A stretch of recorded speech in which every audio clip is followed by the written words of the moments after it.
안녕하세요. 얼마 전 이혼한 30대 여성입니다. 이혼 사유는 신우의 지나친 간섭과 남편의 자격지심 때문이라고 할까요? 시작은 정말 지금 생각해도 그렇게 큰일은 아니었어요. 얼마든지 대화를 통해서 서로 이해할 수 있는 일이었는데 말이지요. 남편과는 지인의 소개로 처음 만났습니다. 서로 첫눈에 반하다시피 빠져들었고 이후로 누가 먼저랄 것 없이 서로 가까워졌지요. 3년을 만났는데 그동안 그 흔한 말다툼 한번 해본 적이 없습니다. 그래서 언젠가부턴 남편이랑 결혼하는 게 너무 당연하게 느껴져서 남편이 실제로 프로포즈를 해왔을 때도 크게 고민하지 않았어요. 하지만 친정에서는 저와 남편의 결혼을 탐탁치 않아 하셨습니다. 그건 시댁하고 저희 집의 경제적 차이가 컸기 때문이에요. 저도 솔직히 본격적으로 결혼 이야기가 오가기 전까진 시댁 사정이 그 정도인 줄은 몰랐습니다.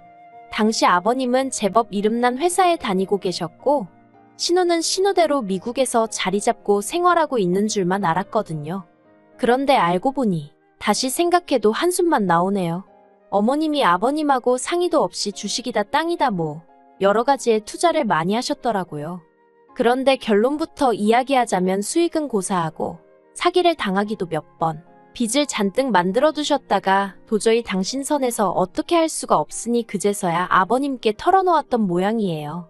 그래서 아버님은 한 달에 300 이상을 벌고 계셨음에도 불구하고 대부분의 돈을 빚 갚는 데 쓰느라 바쁘셨지요. 그리고 그 이유 때문에 저희 결혼식에도 한 푼도 못 도와주신다 하셨어요. 정확히는 대학까지 졸업시켜준 게 어디냐면서 그 정도 했으면 됐지.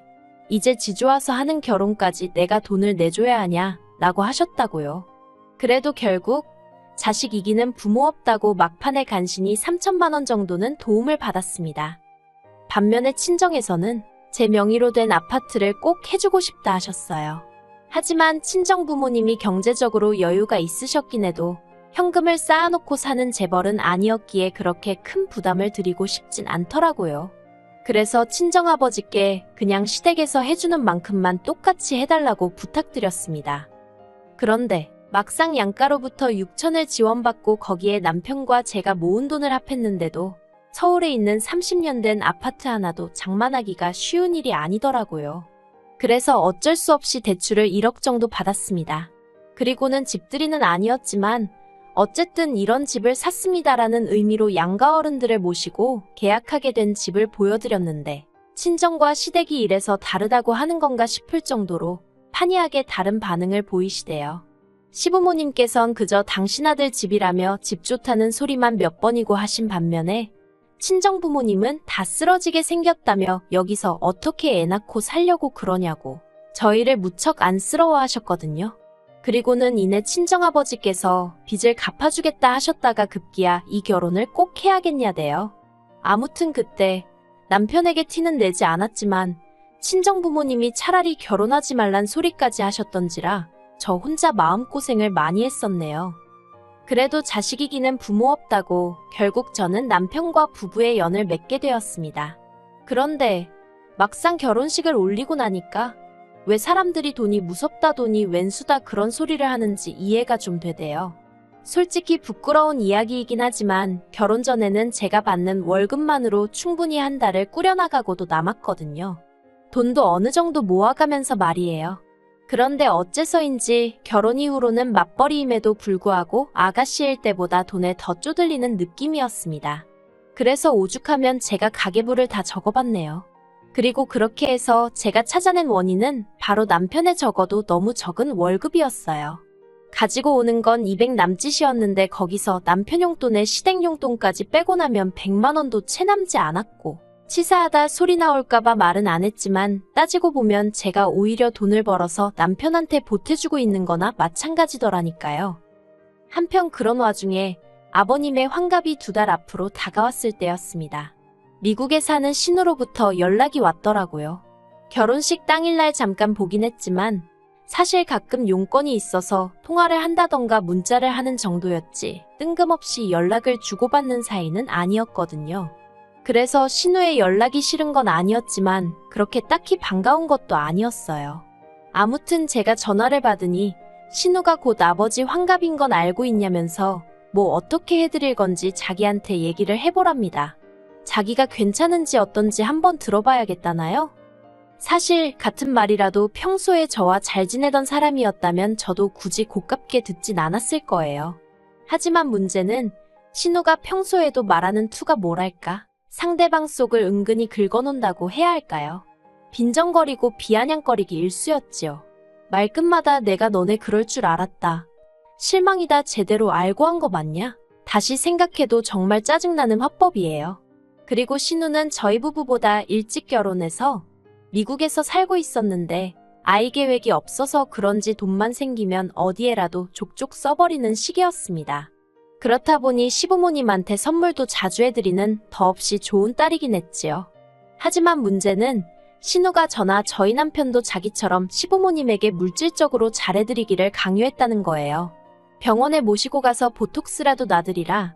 요새 한국에선 뭐가 유행이라는데 네가 엄마 좀 챙겨라. 게다가 어머님께도 서운했던 게 솔직히 정작 돈 쓰고 시간 쓰며 어머님 곁에 있던 사람은 저인데 우리 딸이 센스가 있다. 우리 딸이 너더러 이런 걸 알려줬냐. 우리 딸 없었으면 나는 이런 건 생전 못 해봤을 거다. 항상 신우 칭찬만 일색이었습니다. 그러니 아무리 며느리는 딸이 될 수 없다지만 저도 사람인지라 서운한 마음이 쌓이더라고요. 그래서 결국 언젠가부터 제가 대출을 비롯한 이런저런 핑계로 어머님과 보내던 시간을 줄여갔어요. 그러자 신우는 신우대로 그걸 또 꼬투리 잡아서 저한테 심술을 부리기 일쑤였고요. 그리고 그런 신우가 저희에게 아버님 환갑을 어떻게 보낼 건지 물어왔으니 막말로 제가 신우 성격을 모르는 것도 아니고 신우가 왜 그런 질문을 하는지 의도가 눈에 훤히 보였달까요? 보나마나 제가 무슨 말을 하든 흠을 잡을 생각이었겠지요. 아무튼 일단 저희 부부는 시부모님을 모시고 호텔에서 식사를 할 생각이었어요. 작년 저희 친정어머니 환갑 때도 저희가 호텔 식사를 대접해드렸거든요. 그런데 신우가 제 이야기를 듣자마자 그런 식으로 대충 넘어갈 생각이었냐며 아주 정색을 하는 거예요. 그래서 그럼 형님은 뭐 달리 계획해두신 거라도 있으세요? 하고 물었습니다. 그러자 신우가 한다는 말이 다 같이 일주일 정도 유럽 여행을 가자는 겁니다. 어이가 없었어요.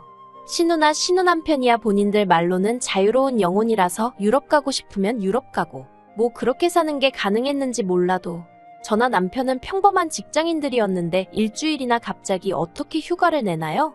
그리고 유럽 여행이라 하면 돈도 많이 들고 그래서 제가 신우더러 휴가 내기도 어렵고 금전적인 여유도 없다고 솔직히 말했습니다. 애매하게 말했다간 집요한 신우가 질문 공세에 잔소리를 퍼부을게 뻔했으니 제 딴에는 나름대로 딱 잘라 거절을 한 거지요. 그런데 신우가 한다는 말이 엄살 부리지 말라면서 저더러 진짜 속 보인다는 겁니다. 황당해서 그게 무슨 소리냐고 했어요. 그랬더니 올케 작년에 친정부모님들하고는 호주는 갔다 왔잖아 그러대요. 신우 말대로 작년에 친정부모님과 호주를 다녀왔던 건 사실이에요. 그런데 그때는 친정부모님이 비용도 다 내주셨고 징검다리 연휴다 뭐다 타이밍이 맞아서 운 좋게 다녀올 수 있었던 거거든요. 그래서 신우에게 전후 사정을 조목조목 설명을 해줬습니다. 그런데 신우가 갑자기 그래서 돈 있는 친정하고는 여행을 다녀도 돈 없는 시댁하고는 여행을 못 다닌다는 말이냐면서 저더러 그렇게 안 봤는데 진짜 재수없다 그러대요. 그리고는 아무튼 그건 저희 사정이고 자기 알 바는 아니라면서 자기가 유럽 여행 견적내서 알려줄 테니 그때 자기 계좌로 돈이나 보내랍니다. 진짜 말이 안 통한다 싶으니까 저도 너무 화가 나더라고요. 그래서 신우더러 그런 식으로 이야기할 거면 나도 더는 할 이야기가 없다고 견적을 내든 말든 유럽을 가든 말든 알아서 하시라고 한마디 쏘아붙이곤 전화를 끊어버렸어요. 그런데 전화를 끊고 나서도 한동안 분한 마음이 가시질 않대요. 내가 왜 지한테 그런 욕을 들어야 하나 싶어서 몇 마디 더 해붙일 거라는 생각도 들고 그렇다고 친정어머니나 친구들한테 신우 욕을 하자니 그건 그거대로 제 얼굴에 침 뱉기 같더라고요. 그래서 남편에게 하소연이나 하고 마음을 풀어야겠다는 생각으로 남편이 오기만을 기다렸어요. 그리고 1시간쯤 지나서 남편이 집에 들어왔습니다. 그런데 현관을 들어서는 남편의 표정이 영 좋지가 않더라고요. 밖에서 무슨 일이라도 있었냐니까 대뜸 저더러 자기 누나랑 통화했냐며 누나가 한 말이 전부 사실이냐입니다. 어이가 없으면서도 동시에 또 이간질을 했구나 싶어서 신우가 뭐라 했냐니까 제가 신우더러 돈 없는 시부모님이 유럽 여행은 무슨 유럽 여행이냐고 그냥 밥이나 한 끼 먹자고 그랬다는 거예요. 이건 뭐 아주 자기 남동생이 부부싸움을 하라고 고사를 지내는 거나 마찬가지 아닌가요? 어이가 없는 정도가 아니라 당장이라도 신우가 눈앞에 있으면 머리채를 잡아 흔들고 싶은 심정이었습니다. 그래도 꾹 눌러 참고는 남편더러 당신 생각에도 내가 그런 식으로 말했을 것 같냐고 차분하게 물었어요. 지금 내 입장에선 들어보지도 않고 다짜고짜 신우 편부터 드는 거냐고 서운하단 말과 함께요. 그제서야 남편이 도대체 무슨 일이 있었던 거냐며 저에게 물었고 저는 있는 그대로 토시 하나 안 틀리고 남편에게 통화 내용을 들려줬어요. 남편도 한참을 듣더니 자기가 실수를 한 것 같다며 미안하다 하대요. 신우가 어찌나 열을 올리면서 이야기하던지 자기가 순간 거기에 넘어갔다나요. 하지만 남편은 이내 뜻밖의 말을 꺼냈어요. 제 눈치를 살피면서 한다는 소리가 그런데 우리 돈 따로 모으지 않냐는 거예요. 사실 내년쯤에는 애를 가질 생각이라서 거기에 들어갈 거 대비해서 한 달에 따로 50에서 100만 원씩 모으고 있었거든요. 월급 받을 때마다 아예 없는 돈이다 생각하고 무슨 일이 있어도 그 돈부터 따로 챙겼지요. 남편에게는 따로 말한 적은 없어서 알고 있을 줄은 몰랐거든요. 그래서 아무튼 있기야 하지만 그건 나중에 다 우리 애한테 써야 하니까 그때까지는 절대 손 못 댄다고 딱 잘랐습니다. 그랬더니 남편이 한다는 소리가 태어나지도 않은 애 때문에 부모한테 효도를 안 한다는 게 말이 되냐면서 일단은 그 돈으로 유럽 여행을 하자는 거예요. 너무 돈이 많이 들 것 같으면 우린 가지 말고 시부모님이라도 보내드리자면서. 정말이지 피는 못 속인다더니 신우나 남편이나 결국 똑같구나 싶대요. 남편더러 내 말은 어디로 들은 거냐고 안 된다고 했습니다. 그리곤 솔직히 한 번도 남편한테 돈 가지고 타박한 적이 없었거든요. 결혼할 때부터 시댁 사정 안 좋은 것도 알고 있었고 공무원인 남편 월급 박봉인 것도 알고 있었으니까요. 어차피 없는 돈이 타박한다고 어디서 나오는 것도 아니고 그냥 이미 알고 한 결혼인 만큼 제가 감당해야 할 부분이라고 생각했지요. 그런데 신우고 남편이고 돈 알기를 우습게 아는 건지 어이가 없어서 결국 남편더러 당신 한 달에 나 200밖에 못 갖다 주지 않냐? 그런 와중에서도 매달 시댁으로 용돈 50만 원씩 가고 있는데 지금 유럽 여행 소리가 가당키나 하냐고 물었습니다. 그러자 남편이 얼굴이 벌개지더니 결국 그 얘기가 하고 싶었던 거냐면서 되려 저한테 화를 내더라니까요. 결국 그날 남편과 처음으로 큰 소리가 오가며 싸웠습니다. 급기야 남편이 지 성질에 못 이겨 거실 티테이블을 발로 걷어차기까지 했고요. 그 꼴까지 보고 나니 오만정이 뚝 떨어져서 결국엔 제가 먼저 이혼 이야기를 꺼냈어요. 그제서야 남편이 자기가 홧김에 그랬다며 미안하다고 그러는데 그 꼴도 보기가 싫어서 결국 제가 짐 싸들고 친정으로 와버렸네요. 친정에 도착해서 친정부모님께 에라 모르겠단 심정으로 전후사정 다 털어놓았더니 친정아버지가 그냥 이혼해버리랍니다. 돈이 없는 게 문제가 아니고 신우라는 사람이나 네 남편이나 그 속이 좁은 게 문제라면서 그런 사람들하고 어떻게 평생을 사느냐고요. 그리고 저도 그런 친정아버지 말씀에 100번이고 동의할 수밖에 없었습니다. 매번 어떻게든 아껴서 잘 살아보려는 저를 오히려 쪼잔하고 야박한 사람으로 몰고 가는 것도 지겨웠고 그러면서도 자기들 자격지심에 툭하면 저를 나쁜 사람으로 몰아가는 것도 더는 참을 수 없었거든요. 그리고 서운해서가 아니라 황당하고 섭섭했다고 해야 할까요? 솔직히 전 남편이 이혼만큼은 못한다고 매달리기라도 할 줄 알았는데 신우가 뒤에서 뭐라고 또 쑥덕거리기라도 한 건지 남편이 처음엔 절 붙잡는 듯 하다가 이내 이혼하잔 제 말에 순순히 따라주더라고요. 그래서 결혼할 때 남편이 들고 온 4천만 원 중 일부를 친정아버지가 내주시고 그렇게 남남이 되었습니다. 결혼까지 이르는 데는 연애부터 시작해서 몇 년의 시간이 걸렸는데 이혼은 3달도 채 걸리지 않는다는 게 참으로 허무하대요. 그래도 이제 다 끝난 일인데 연연하지 않을 생각입니다. 영화의 대사처럼 내일은 내일의 태양이 뜰 테니까요.